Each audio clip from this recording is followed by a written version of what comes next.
Aujourd'hui, on va parler de 3 stratégies à mettre en place chez toi qui pourraient bien te changer la vie. Si tu te sens submergé, que tu as l'impression de ne plus avoir d'espace pour respirer, cette vidéo peut t'intéresser. On va parler d'épurer sa maison. Tu sais déjà que désencombrer, c'est bien, mais là, je t'explique en profondeur pourquoi aller encore plus loin peut complètement transformer ton quotidien. Imagine une maison où chaque objet a une fonction, où tu te sens légère et apaisée chaque jour et que tu retrouves enfin du temps pour toi. Ça te tente? Allez, on plonge ensemble dans 3 astuces qui pourraient t'aider à épurer ta maison de manière durable et je vais aussi te donner tous les avantages à avoir moins d'objets chez toi. Allez, on commence avec l'approche essentielle intentionnelle. C'est quoi exactement? L'idée ici, c'est de vraiment revoir la relation que tu as avec tous les objets qui t'entourent. Trop souvent, on garde des choses par habitude. Combien de fois tu t'es dit non, ça je le garde, on sait jamais, ça pourrait me servir un jour. Mais au final, ce jour n'arrive jamais. Je te le répète, ce jour n'arrive jamais. Et je sais que tu le sais au fond de toi. Et en réalité, tu remplis ton espace avec des choses qui ne te servent absolument jamais. Tu as sûrement chez toi ce tiroir. Il est plein de petites choses accumulées au fil des années. Des stylos, des batteries usées, des papiers inutiles, bref, tout ce qu'on appelle du bric-à-brac. Et ce genre de tiroir, on en a tous plusieurs à la maison et même des placards des fois. Pas de panique, c'est pas grave. Mais est-ce que tu utilises vraiment ces objets au quotidien? Non. Alors pourquoi tu les gardes? Est-ce que tu as par exemple dans ta cuisine un accessoire comme un coupe-avocat, un taille-légumes en forme de cône, ou mieux une machine à pain ou peut-être une yaourtière? Ça fait combien de temps que cet accessoire ou ces accessoires ou les sets électroménagers est là? Est-ce qu'il te sert vraiment? Et si tu ne l'as pas utilisé depuis plus de 6 mois par exemple, est-ce que tu en as vraiment besoin? L'idée dans cette méthode essentielle, intentionnelle, c'est de ne garder que ce qui est essentiel pour toi. Ça peut être un objet qui a une réelle utilité quotidienne ou quelque chose qui a une valeur sentimentale pour toi. Si tu as une vraie bonne raison, c'est ok. Mais tout le reste, c'est du superflu. Imagine avec seulement l'essentiel et tout ce que tu possèdes te sert vraiment. Chaque chose est là pour une raison bien particulière et tu ressens une légèreté incroyable. Chaque fois que tu cuisines, c'est toujours plus simple. Tu gagnes du temps, de l'énergie et surtout tu réduis le stress mental. Pas besoin de réfléchir à savoir où est tel objet. Tout est à sa place et tout devient plus simple. Tu gagnes un temps de dingue. Et des avantages, il y en a encore beaucoup. Tu auras moins de stress ou de pollution visuelle. Ton cerveau n'est plus saturé par tous ces objets inutiles qui traînent partout. Tu prends des décisions plus rapides, que ce soit pour t'habiller ou pour cuisiner, ça marche pour tous les objets de la maison car tu sais exactement ce que tu as et où ça se trouve. Et surtout tu gagnes, comme je te l'ai dit, un temps fou au quotidien. Moins d'objets à gérer, c'est moins de rangement et surtout moins de nettoyage et de ménage. Moi, rien que cet argument peut me convaincre. Et toi, dis-moi. Alors, pour bien résumer la méthode essentielle intentionnelle, l'idée c'est vraiment de faire un tri dans ta maison avec une intention claire. Ne garder que ce qui compte vraiment. Pose-toi la question à chaque objet. Est-ce que j'en ai besoin au quotidien? Est-ce que cet objet a une valeur émotionnelle importante pour moi? Si la réponse est non, alors cet objet n'a plus sa place chez toi. Le but ici, c'est vraiment de créer un espace de vie qui te ressemble avec des objets qui t'apportent de la joie et qui te servent concrètement. Ça te permet de vivre de façon plus légère, plus simple, en limitant tout ce qui est source de stress ou de surcharge mentale.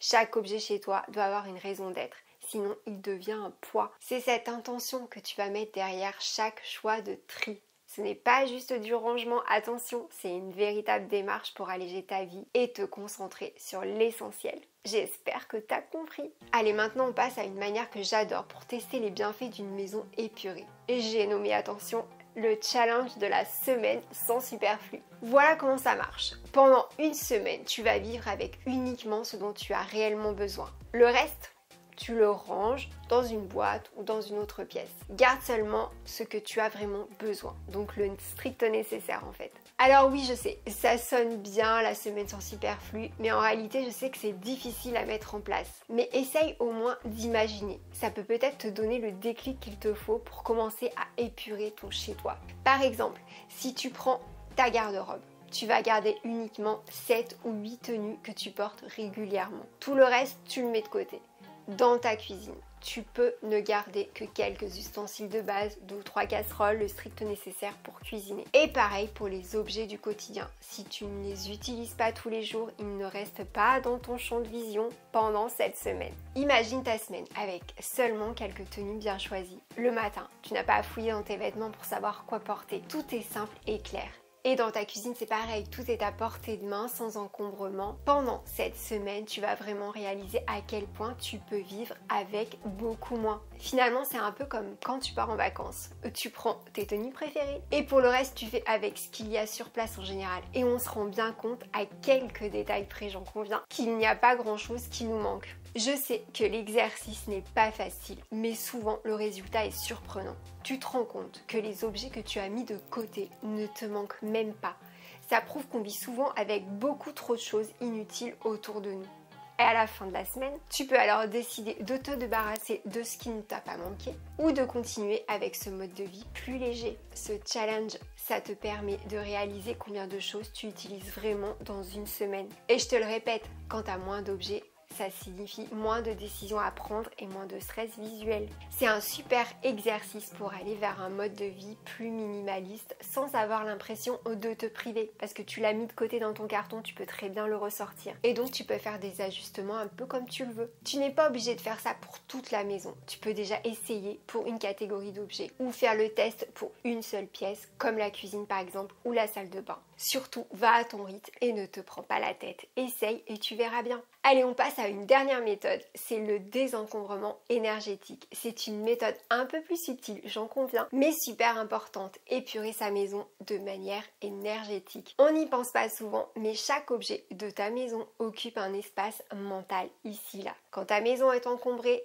ça bloque littéralement l'énergie de l'espace. Tu te sens un peu plus fatigué, oppressé, comme si tout autour de toi te pesait. Quand on a visité cette maison par exemple, elle était remplie de meubles de partout, on pouvait à peine passer. Il y avait des commodes dans les couloirs et énormément de choses qui encombraient l'espace. On ne voyait même quasiment plus les murs.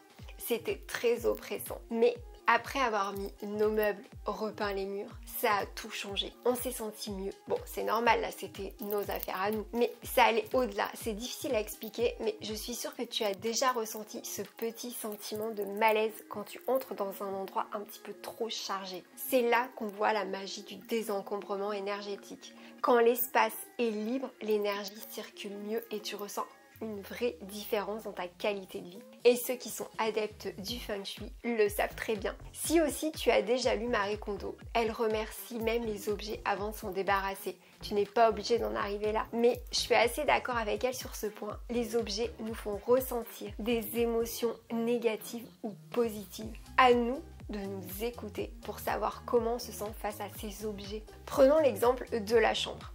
C'est ma pièce préférée et c'est aussi la pièce où tu passes le plus de temps à te reposer. Si ta chambre est encombrée avec des vêtements qui traînent, des objets qui s'accumulent, tu dors moins bien, tu te sens plus tendu, tu as du mal à te détendre. Si tu la désencombres, tu crées un environnement plus propice à la détente et au repos. Et tu vas mieux dormir, tu libères de l'espace pour mieux respirer et surtout, tu commences et tu finis ta journée avec une énergie plus positive. Je vais te donner un autre exemple. Il y a quelque temps, une relation amicale s'est arrêtée et j'avais des objets qui étaient donc chargés en émotions, pour le coup pas forcément positives. Je m'en suis pas aperçue tout de suite, mais c'est en lisant un livre de feng shui que ça a fait tilt. Je me suis séparée de ces objets. Alors non, ça m'a pas fait tout oublier bien sûr, mais au moins je n'ai plus ces objets là sous les yeux pour me rappeler des choses dont j'ai plus envie. Pour bien comprendre la méthode du désencombrement énergétique, il faut réaliser que chaque objet dans ta maison ne prend pas seulement de l'espace physique, il occupe aussi de l'espace mental et émotionnel. Et j'espère que ça tu l'as bien compris. Et l'idée ici, c'est de créer un environnement où l'énergie y circule librement avec le plus de positivité possible. Entoure-toi de ce que tu aimes vraiment. Quand ta maison est encombrée, ça peut provoquer une sensation de blocage. Chaque meuble superflu est comme un obstacle visuel et mental qui te freine. Quand tu désencombres, tu libères littéralement de l'énergie autour de toi. Imagine une pièce aérée avec seulement quelques objets soigneusement choisis. L'atmosphère devient plus légère, plus apaisante et ça a un impact direct sur ton bien-être à toi et aux autres membres de la famille aussi. Ce n'est pas juste une question de rangement, c'est un processus qui agit en profondeur sur ton mental et ton énergie. Une maison allégée, c'est aussi un esprit allégé et ça se reflète dans toutes les sphères de ta vie. Ça fait ricocher, ne l'oublie pas. J'espère que ces 3 méthodes, ou au moins une des 3, t'ont donné envie d'aller plus loin dans ton désencombrement. N'oublie pas, épurer ta maison, ce n'est pas juste une question de rangement, c'est un vrai mode de vie. Moins d'objets, c'est plus d'espace pour toi, plus de clarté mentale et surtout plus de sérénité au quotidien. Dis-moi en commentaire quelle méthode tu as envie d'essayer et si tu as déjà commencé à épurer ton espace chez toi. Et si vraiment tu te sens mal dans un endroit épuré, tu peux aussi nous expliquer pourquoi. C'est toujours très intéressant d'échanger avec vous en toute bienveillance bien sûr. Et avant de partir, pense à liker cette vidéo et à t'abonner pour ne rien manquer, c'est très important pour moi. Et si tu as envie de partager avec ceux ou celles qui ont besoin d'un petit peu de motivation, c'est avec grand plaisir aussi. En attendant la prochaine vidéo, on se retrouve dans les commentaires. Prends soin de toi et de ton environnement, c'est très important. Bye bye!